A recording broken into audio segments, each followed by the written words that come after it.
On the morning of June 8, 2025, cemetery caretaker Ron spotted something unusual on his early rounds. A lone German shepherd sitting silently beside an old gravestone.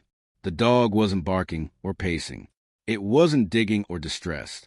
It simply sat motionless, with its gaze fixed on the grave in front of it. No collar, no leash, no human in sight. Ron approached cautiously, half expecting it to bolt or growl, but the dog didn't flinch. It looked calm, almost mournful. After a few minutes, Ron continued his duties, assuming the dog would wander off. But when he returned after lunch, the dog was still there, in the exact same position. Same expression. Same silent vigil. Something about it felt unsettling. Curious now, Ron leaned over to read the inscription on the headstone. Claire Whitman, beloved teacher, friend, and mother, 1965 to 2024. He didn't recognize the name personally, but he knew the grave hadn't had visitors in months.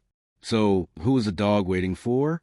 Visitors came and went throughout the day, stopping briefly to lay flowers, whisper prayers, or quietly reflect near the headstones, but none paid much attention to German shepherd sitting motionless by Claire Whitman's grave.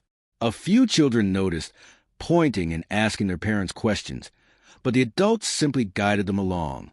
To them, it was just a stray. Nothing more. But to the groundskeepers watching from afar, something felt different. By 3 p.m., the sun had grown unforgiving. The cemetery air shimmered with heat. Yet the dog hadn't moved. Not once. It hadn't shifted positions or shaded itself beneath a nearby tree.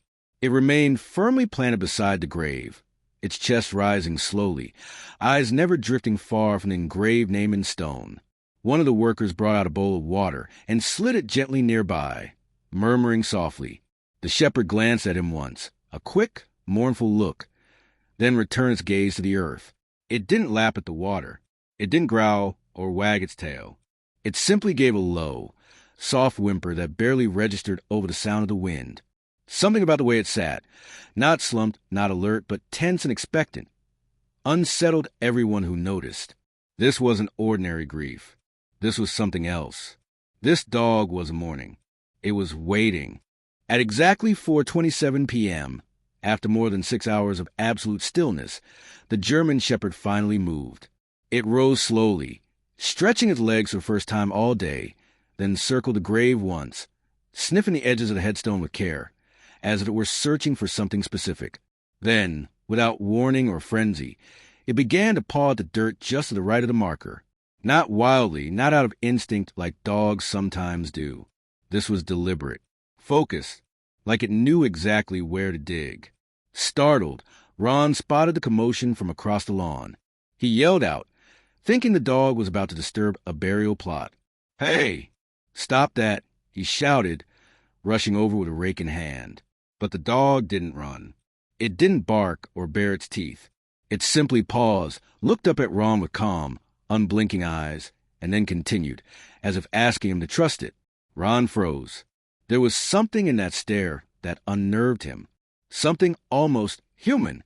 By the time he reached the dog, its paws had already uncovered the edge of a rusted metal tin, rectangular, dented, and wrapped loosely in what looked like fragments of rotted cloth. Not a coffin. Not bones. Just a box. The air around them felt heavier suddenly, as if the grave itself had been holding its breath, waiting, just like the dog had. Ron hesitated, the rusted tin resting between them like some ancient artifact. His hands hovered over it for a moment, unsure if he was violating something sacred, or about to discover something that had been begging to be found. The German shepherd, now silent and still once more, had stepped back on its own, as if giving Ron permission. Its posture was reverent, almost protective. Carefully, Ron unlatched the lid. A puff of dry earth and time-worn air escaped as it opened. Inside lay a collection of personal treasures that seemed untouched by the years, fragile black and white photographs, the edges curled and yellowing, letters bound in faded pink ribbon, their envelopes marked with childlike handwriting and smudged ink, and resting on top of everything, a small cloth doll, threadbare and stained, with one button eye missing. Ron gently lifted the top letter. The paper trembled in his hands as he read the first line. "To my little girl, should you ever return." A chill ran down his spine. He stood up and hurried to the office, taking the box with him. The name on the grave, Claire Whitman, stirred something in the cemetery records. With a few quick searches, Ron found it. Claire had once filed a missing persons report. Her daughter, Ava Whitman, had vanished during a bitter custody battle nearly 2 decades ago. The father had disappeared with the child. Ava was never found. Until now, perhaps, because a dog had just unearthed a buried message meant for someone who had been lost for 20 years. Later that evening, as the sun dipped low and painted the gravestones in warm gold, a woman in her early 30s stepped quietly through the cemetery gates. She didn't look like someone visiting a grave. No flowers, no mourning clothes, just worn jeans, a gray hoodie, and eyes that carried more weight than her shoulders ever could. She wandered with cautious purpose, her gaze scanning each row of headstones until she reached the one marked Claire Whitman. Ron, still shaken from the day's discovery, watched from a distance.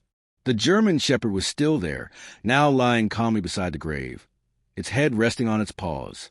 As the woman approached, she asked softly, "Has there been a dog here today? A German shepherd?" Her voice cracked, not from fear, but something deeper, recognition. Ron blinked in surprise. "You know the dog?" he asked. The woman paused, tears already forming. "I don't know how / but I think I do." She moved slowly, carefully, then knelt beside the dog.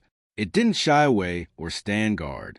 Instead, it lifted its head and gently pressed its snout into her hand.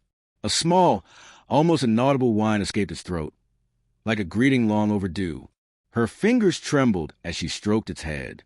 "I found out yesterday Claire Whitman was my mother," she whispered. "And this morning, I felt something pulling me here. I thought I was coming alone. But clearly, she wasn't. The shepherd had been waiting for her." That evening, as the cemetery closed and silence settled over the grounds, Ron invited Ava into the caretaker's cottage. Over a flickering candle and 2 chipped mugs of coffee, she shared the story that had been buried almost as long as the tin beneath the grave. Her voice trembled as she spoke, each word peeling back years of confusion and loss. She explained how, as a young child, she'd been taken by her estranged father during a bitter custody dispute. They vanished overnight. He changed their names, moved across states, and raised her in secrecy. He told her mother was gone, dangerous, unstable. And as a child, she believed it. But just weeks ago, her father passed unexpectedly. Among his things, she found a box of court records, newspaper clippings, and her original birth certificate. That's when she learned the truth. Her real name was Ava Whitman, and her mother, Claire, had never stopped searching for her. Driven by instinct and grief, Ava had come to the grave just to say something, anything.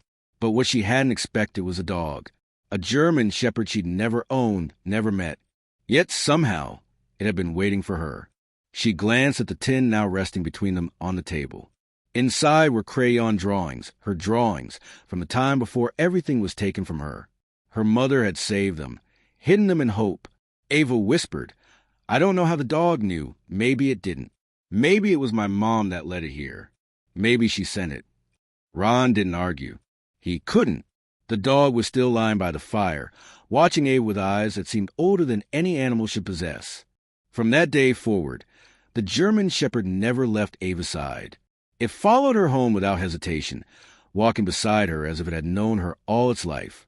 She fed it, bathed it, gave it a place to sleep, but it seemed more like it had chosen her. Wherever she went, the shepherd went too. It sat quietly at her feet while she worked, waited patiently by the door when she showered, and slept curled at the foot of her bed every night, always facing the door, like a sentinel keeping watch.